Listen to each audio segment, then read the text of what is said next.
Pemerintah terus berkomitmen menyediakan infrastruktur yang kuat untuk percepatan pemerataan pembangunan sesuai dengan RPJMN 2015-2019 sehingga diharapkan dapat mendorong pertumbuhan ekonomi terutama di daerah luar Jawa. Melalui Direktorat Jenderal Perkeretaapian Kementerian Perhubungan, pemerintah membangun jalur kereta api Makassar-Parepare yang dimulai pada tahun 2015. Proyek ini masuk dalam salah satu proyek strategis nasional dan proyek infrastruktur prioritas yang saat ini gencar dilakukan pemerintah.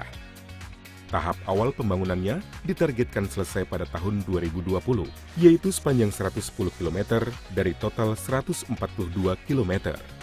Tujuan proyek kereta api Makassar-Parepare ini diantaranya adalah mempercepat pembangunan melalui peningkatan arus lalu lintas barang dan penumpang, membangun konektivitas nasional, dan meningkatnya jumlah barang yang dapat diangkut oleh kereta api menjadi 1,5 juta ton sesuai RPJMN. Pembangunan jalur kereta api Makassar-Parepare merupakan bagian dari pembangunan Trans Sulawesi. Di samping tentunya untuk dimanfaatkan untuk angkutan barang, juga angkutan penumpang juga bisa memanfaatkan ini. Kereta api memang unggul untuk sesuai dengan sifatnya bahwa dia massal. Jadi di mana ada demand yang massal baik untuk barang maupun penumpang, itu kereta api sangat efisien untuk kita bangun. Kementerian Perhubungan telah membangun jalur kereta api Makassar-Parepare sejak tahun 2015 di Kabupaten Baru.